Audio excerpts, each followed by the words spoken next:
actually see all of you, but is everyone able to see this?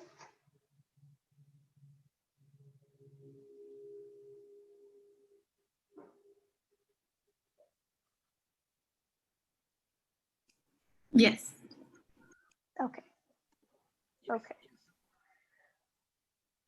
Perfect. So thank you again. Once again, welcome to our workshop. We will be talking about community service, and really one of the biggest things is why we're part of Enactus, what do we do, and what is it really, how can it help you in the future? Like I said, my name is Rosario Ruiz. I am this year's president. I am a nursing student, and I'm really excited to have all of you. Okay, so I'll go ahead and get started. Maybe. Got a couple of pictures of our team as well as what we will be talking about.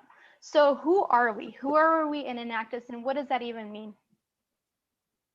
Enactus is overall an international organization. So we are just a small chapter at Heritage University, where we are, one of the things that we do is really connecting all of the students, regardless of your major. If you're a nursing major, if you're a business major, a teacher major, it's open to any and all majors, because ideally what we want to do is really make leaders and make projects to help our community, empowering ourselves, really making those real sustainable progress for the communities that we see, that we live in. And it's broken down in Enactus, meaning entrepreneurial, where we're using the ideas, business solutions, we're working as a team to really have that passion to be innovative and find new ways in our community that we can improve. Action, meaning that we're gonna go ahead and work together and put that into action, see what we can do. It might be small, it might be big, but we're willing to see a change in our community, us. Because at the end of the day, it's all of us, it's teamwork. One person can make a difference, but if we work as a whole team, we can make a tremendous effect that affects not only our families, but other families in our community and the whole world as well. And what do we do? So one of the biggest things that Heritage Enactus is that we're really trying to progress our community using entrepreneur actions. We really see there's a need in our community, being in a low growing up in a low income family, being a first generation student, there's a lot of barriers that we have to go through. And so many of us are suffering in our community, in our homes, and what we get to be known as homes. And then we sometimes are not aware of all these problems.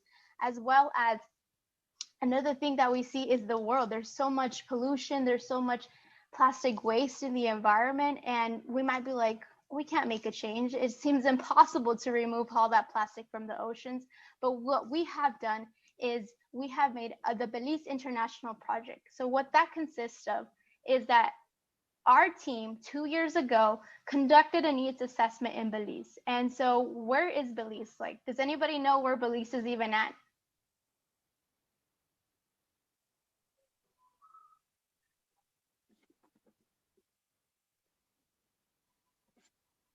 Not able to see the chat. I'm not sure if I know where it is. you know where Belize is at. Yeah, I know it's way back, almost after Mexico. I know that it's somewhere near Guatemala. I know there is something near there.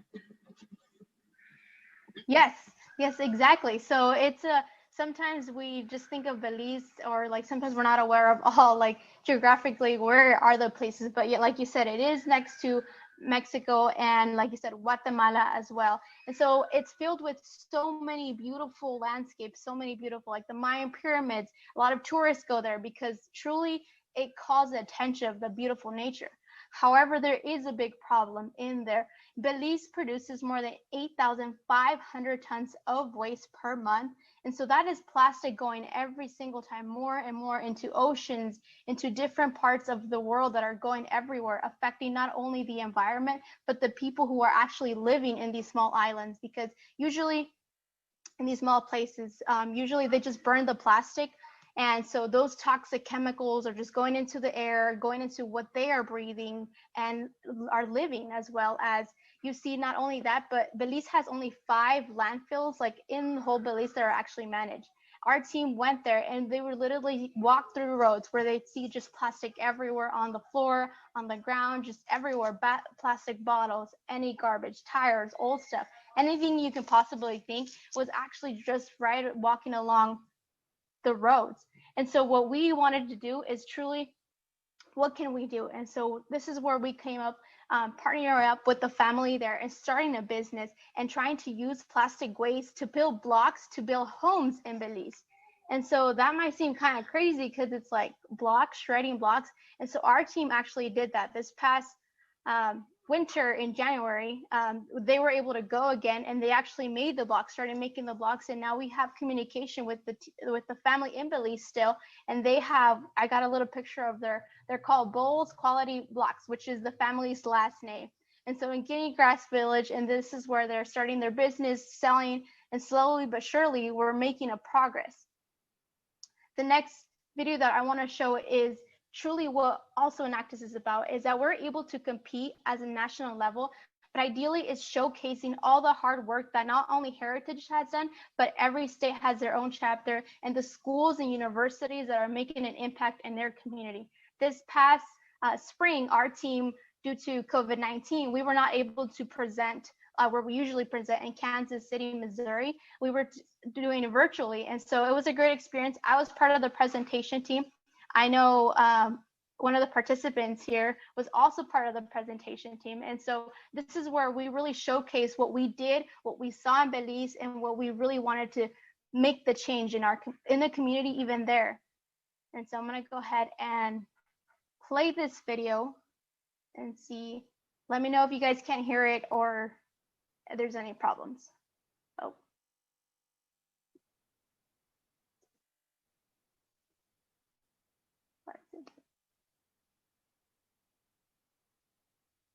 Not letting me play it.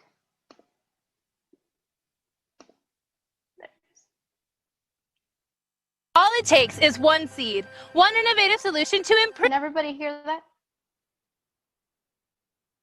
Are you guys able to hear that? I just want to make sure. Yes. Okay. Yeah. All it takes is one seed, one innovative solution to improve people's lives. One community at a time. To change one world. My world. Your world. Our world. For the better. We are identifying opportunities and embracing innovation to change the world one community at a time. Hello, my name is Anitra Marina Reina. My name is Abigail Bravo. Hi, I'm Stephanie Cruz. I am Ruben Sanchez. And I am Rosario Ruiz. And we are Heritage Enactus. Heritage University is a small liberal arts institution located in Washington State in the heart of the Yakima Indian Reservation.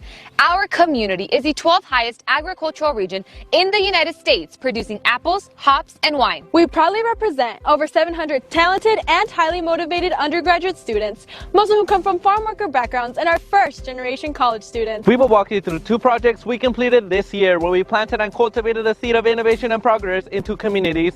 Proyecto Noel to reduce plastic pollution in Belize, and Camp Seed to create pathways to success for low-income youth in our community. Our first project, Proyecto Noel, was inspired by a needs assessment we conducted in Belize 2 years ago. The natural beauty of this country is undeniable as tourists from around the world come to experience its enchanting beaches, the Mayan pyramids, and the Great Blue Hole. These wonders represent the allure of Belize and its people. But how can you enjoy paradise when the space before you is becoming smaller and more polluted with plastic waste? According to the World Bank, the nation produces more than 8,500 tons of waste per month, which is made of 19% plastic. In fact, by the end of this presentation, Belize will have added another 1,000 pounds of plastic waste to the environment in their country alone. Belize does not have the ability to properly dispose of the waste, posing another serious environmental threat that is already causing health issues. With only 5 managed landfills in the entire country, it leaves smaller villages like Guinea Grass with overflowing landfills. We knew that something needed to be done, and fast. We took action, and during several follow-up trips this year, we met with a few local residents and brainstormed some ideas. Don Noel, a local hardworking man, agreed to collaborate with us. Like your typical manual laborer, Don Noel spends his whole day working with a small team of men who dedicate themselves to an underdeveloped and struggling construction business. We planned, plotted, and executed an innovative way to improve the economic and social conditions to reduce the contamination of plastic waste by transforming them into eco-blocks. Proyecto Noel aims to address two critical project goals: reduce plastic waste and develop a model for a small business. These also address 6 of the U.S. Sustainable Development Goals. While working on these, we came across some obstacles and issues that we had to resolve.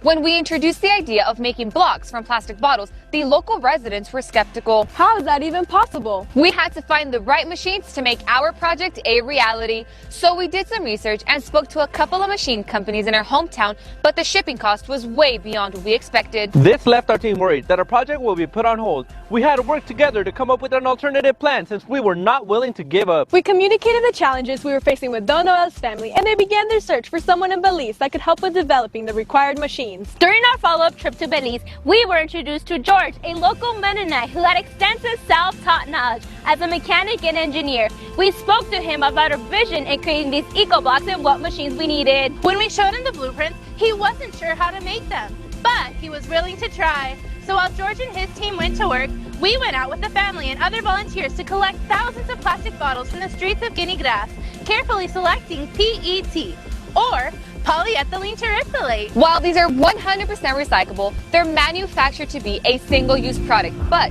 are rarely recycled. This was the start of our journey to reduce plastic waste. We were excited to start the process until we came across another challenge when our shredder broke down. Not to mention, the mold presser was not gripping the blocks as firmly as needed. We immediately called George, and in the matter of 12 hours, he was able to restore the shredder and mold presser to be good as new. Now that's sustainability. Let's hear about how this innovative idea also helped improve George's life as well. Pues eso fue algo muy bueno para mí porque eso es algo que me va a ayudar después para tener más ideas. Si me cae otro trabajo, siempre voy a tener ideas de que me va a ayudar y servir para algo. The block manufacturing process resembles the traditional production of building blocks. We shredded thousands of plastic bottles into fine pieces as they suddenly became the new ingredients for our block. Next came the experimental phase of our project. How many plastic bottles will each block contain? We started testing with only 4 plastic bottles per block, but we wanted to do more. We tried 4, 15, 30, and finally 40 plastic bottles per 1 eco-block, the maximum we could while retaining durability. Can you imagine what you can do with 182,000 plastic bottles? We can build an entire 2-bedroom house with them. After we successfully formulated the product, we conducted a local market analysis to explore standard concrete blocks from existing suppliers. This included comparing production costs and pricing so we could develop estimates for our business plan. Our eco-block pricing varies by size, from 70 cents to $1. A standard 2-bedroom house requires 4,550 blocks, which includes 8, 6, and 4-inch blocks. By bundling the eco-blocks with the construction of each house, Don Noel will generate an additional $3,460 in revenue with $1,380 in profit. Multiply that by his usual 4 housing contracts per year, and he's projected to earn an additional annual profit of $5,336. This is 40% above his previous year's earnings. As a result of his expanded business, he is now on his way to making a total annual profit of $19,200 by the end of this year. As of today, Don Noel has closed a deal on 2 housing contracts and has already sold 1,200 eco-blocks for the use by other contractors. Let's hear from Don Noel himself. Estoy muy entusiasmado de saber y querer trabajar en estos plásticos para revolverlo en el material que nosotros ya aprendimos a hacer, o ya conseguimos las medidas, más bien dicho. Don Noel has now developed a vertically integrated business where he can make eco-blocks in his own backyard with an additional person he'll be able to employ. This will significantly reduce his costs, expand his family's income, and keep his customers happy while helping save the planet. That's the triple bottom line at work. Heritage Enactus has planted the seed by using entrepreneurial leadership, creating an innovative eco-product, developing a sustainable business model, promoting environmental stewardship. We will continue to cultivate this in the coming months and empower the community of Guinea Grass to change the world one eco block at a time. Our Nice Future project highlights the transformation in our middle school students through Camp Seed, which stands for Social, Economic, and Environmental Development. This legacy project has been around since 2013, and throughout the last 7 years, we continue to see the growth that it brings to our community where we are rooted. Our community is rich in agricultural abundance. Like seeds, children are filled with so much potential, yet in our community, 50% of students drop out of school and fall deeper into the cycle of poverty. Not only that, but we also have one of the largest achievement gaps between low-income students and their more affluent peers. Those in low-income neighborhoods are more likely to contend with poorer health, higher rates of crime and violence, poor performing schools, and limited access to support networks and job opportunities. Low performance in school leads to fewer opportunities to move up and get good jobs, making it harder for people to improve their quality of life. If the long-term success of our communities depend on the well-being of our youth, this year's problem must be addressed. With the help of our sponsors, we were able to host two-week summer camps for at-risk middle school students. Throughout that time, participants engaged in a series of group activities where they were partnered up with Heritage and Active mentors who served as role models. We developed an innovative curriculum to address the needs, including career planning, financial responsibility, social and organizational skills. We taught them the different educational pathways they can take. We also discussed how higher levels of education can increase their income in the future. Last year, the MIT students had a hard time recruiting middle school students to come to campus and simulate a classroom setting. This year, we collaborated with them to create a solution to their problem. So we took our participants to the Museum of Flight and the Pacific Northwest University of Health Sciences to interact with professionals who gave them tours and exposed them to careers in aviation and healthcare. This inspired students to pursue paths they never thought were possible. During the 2-week session, Enactus mentors implemented practical money skill modules to enhance the students' learning. Students were taught hands-on banking through an online resource that is designed to teach young students the skills needed to reach a bright financial future. We also included an entrepreneurship model as a way to teach these lessons by challenging participants to start a real business and learn skills that would help generate income. We began with the introduction of the 4 P's, which are product, place, price, and promotion. We hosted a market day where each group was given an option to select an item to sell and decide how their business would progress. We walked them through the process of calculating the cost required to purchase or create the product and the needed sales to surpass its break-even point in order to make a profit. Students were then compensated for every sale they made by dividing the total money earned among each other. This year, our students collectively generated a profit of $2,586 in just 2 days. At the beginning of our program, we assessed their current knowledge and understanding of the content areas in our curriculum. At the end of the 2 weeks, we gave them the same test to see how they improved. Camp Seed has increased their knowledge by 40%. We continue to work closely with the participating school district to monitor their academic performance. We found 90% of participants are now good academic standing. But the impact doesn't stop there. Camp Seed is helping our own campus students and other high school students by providing summer jobs. In fact, some of our mentors were once participants of our program. They were so inspired by Camp Seed that they couldn't wait to pay it forward. But don't just take our word for it. Let's hear from one of our returning mentors on the impact we had on him. I learned a lot from Camp Seed, not just about financial responsibility in business, but I also got the chance to learn more about myself. I like taking the quizzes after each lesson because they taught me how to be more mindful about what we were learning. As a middle school student, I thought it was a great opportunity to be on a university campus and be able to bond with my mentors.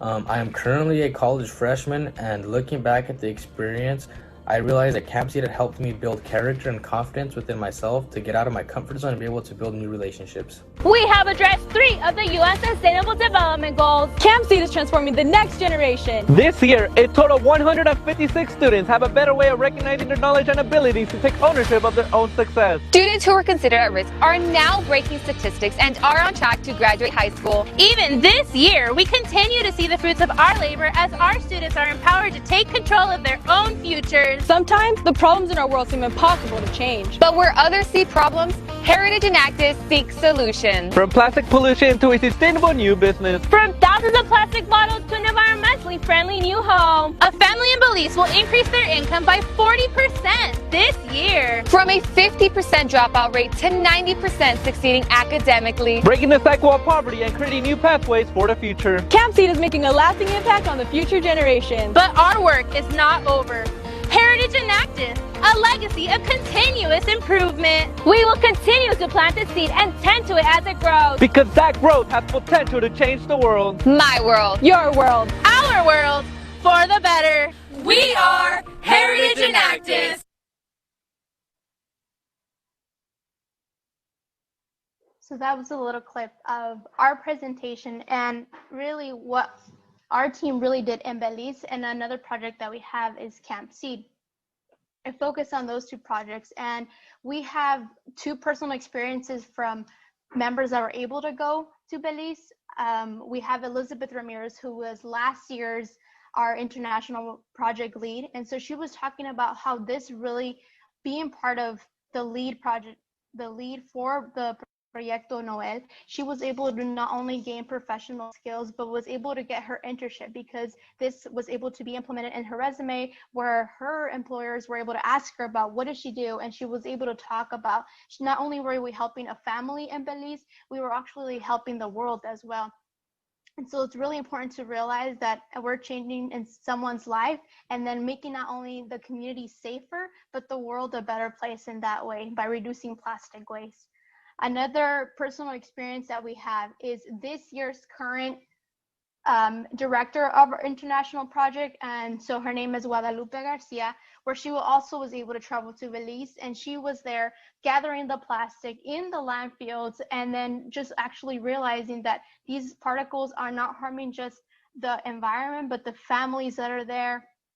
And so this is an example of that one block where we were able to shred 40 plastic bottles. That means 40 plastic bottles were taken away from the ocean that could have gone in the landfills, that could have affected the animals there too, the sea creatures, and really created a better impact and built a house.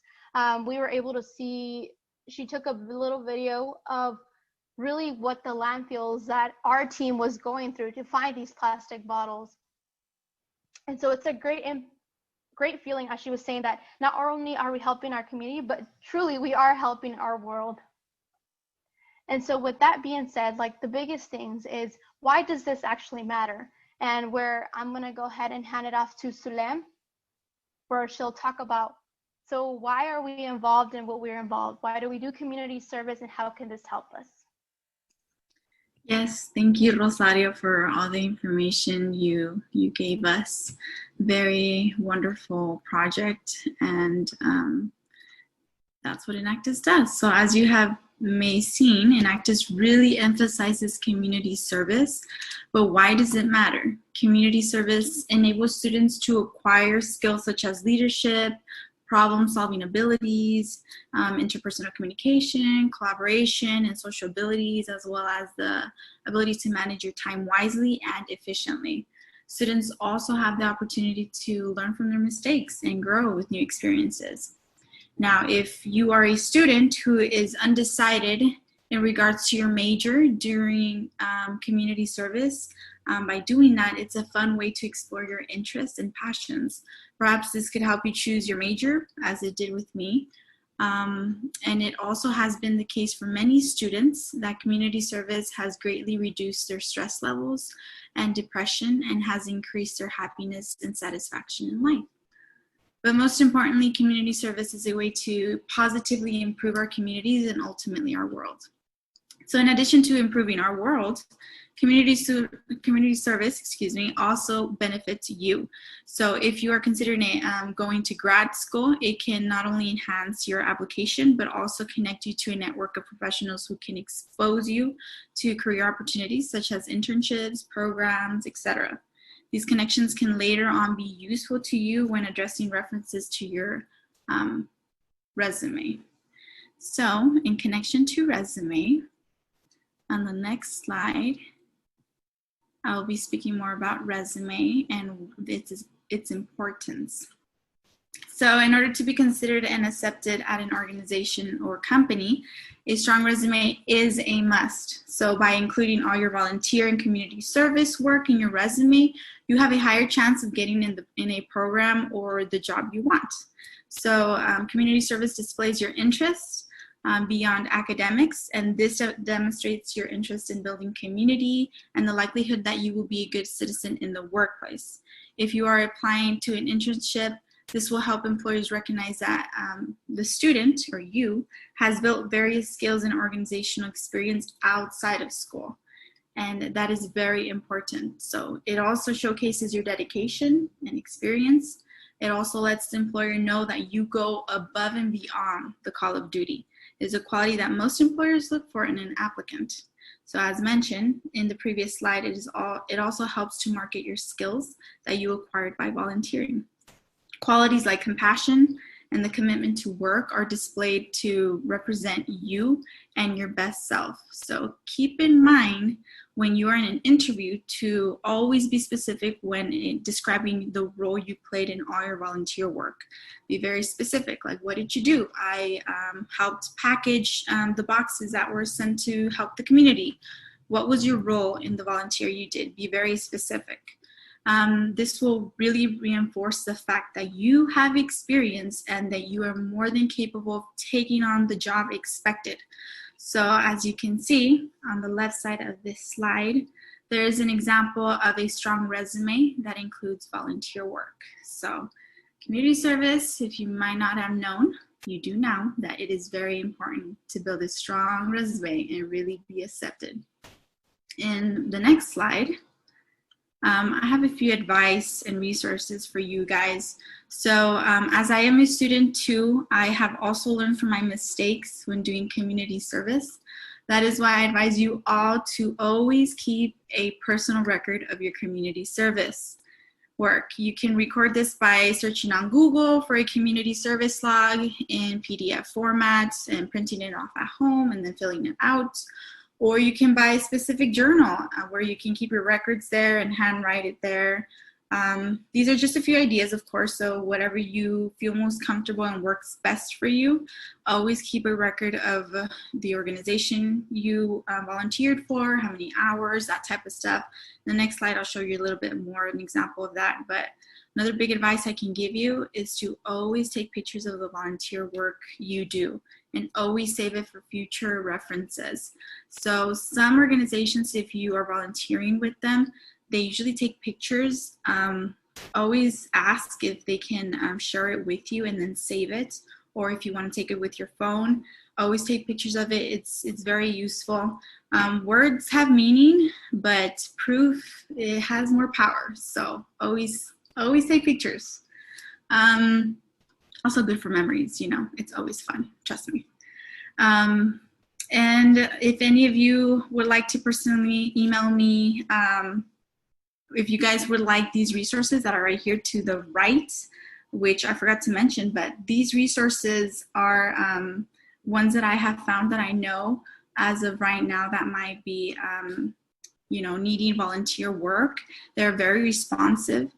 So here we have Nuestra Casa, the Rod's House, La Casa Hogar, the Catholic, you know, church, Union Gospel Mission, Northwest. All of these are organizations that you can get in contact with and to say, hey, you know, I really want to do community service. I really want to improve our world. And so put me to work. What can I do? These are some resources that you guys can get in contact with, as well as Pantry of Hope, not going very far, Enactus. So in Enactus, we have a big project. As you guys have heard, Belize is a very big project that Enactus have. We have here in Enactus at Heritage University. We also have Pantry of Hope, which is during the winter. We are not sure how that may exactly look for this year, given COVID-19, but Pantry of Hope is very fun. Trust me, I have been in the project and it's very fun, very big too, and it helps a lot of our people here in our communities. So we'll keep in touch. If you want to find out more about Pantry of Hope, we'll be giving out more information in our Instagram page and our Facebook page of Enactus. But yes, that's another big project to keep in mind for the future. And the next slide, we have the community service log. This is an example that I was speaking of. And so as you can see, I have used personal volunteer work that I have done just so that you guys can have a visual idea of what I was speaking of when I said keeping a record of your community service. You keep the date, the number of hours you worked, the duties you performed, again, being very specific as to the role you played in the volunteer work. If you can, sometimes you can, because either too busy or whatnot, but always try to keep initials of the supervisor that saw you do the work. And any comments. In this case, I just used the location that it took place, whatever event or volunteer work I did, or whatever project it was related to, and the total of hours. So always keep this, even if you're not going to turn it in your high school or whatever school you're at, just keep it for yourself. It'll help, trust me. And the next slide, we have another example that I put here. Again, it's the personal ones related to what I had put in the community service log on the previous slide. So here are some pictures that I have taken in past projects that I've been in, like Nuestra Casa, one of the resources I mentioned. The project with Ciclo Verde to the top left corner. To the top right corner is Act 6 and how I volunteered for phase 2 of the competition. And then here's Pantry of Hope, the big center right there. Ladies and gentlemen, that is how Pantry of Hope looks like. Just to give you an idea, all those boxes in the back, it's a big project. A lot of packaging to provide material and food that can help our families here in our local community sustain themselves during the winter. So keep that in mind, it's a fun project.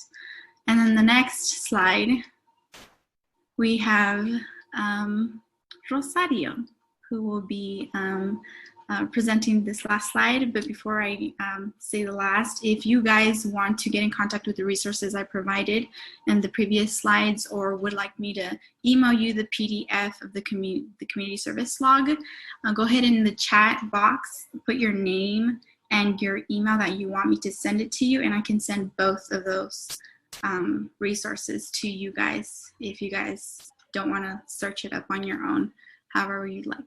But yes, thank you.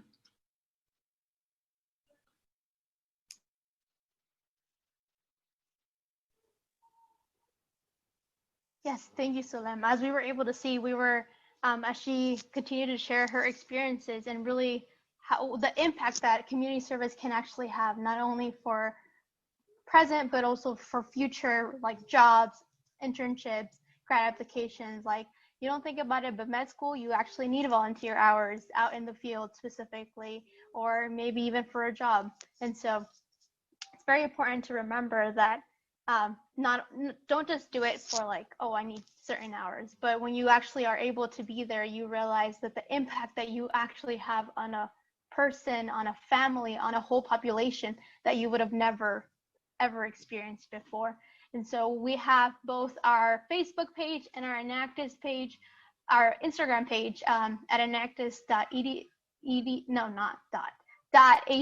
where you guys can find more information and see really what we're about. We are able to showcase a couple of the events we do, like pictures, or if we have coming up meetings, we'll go ahead and post that.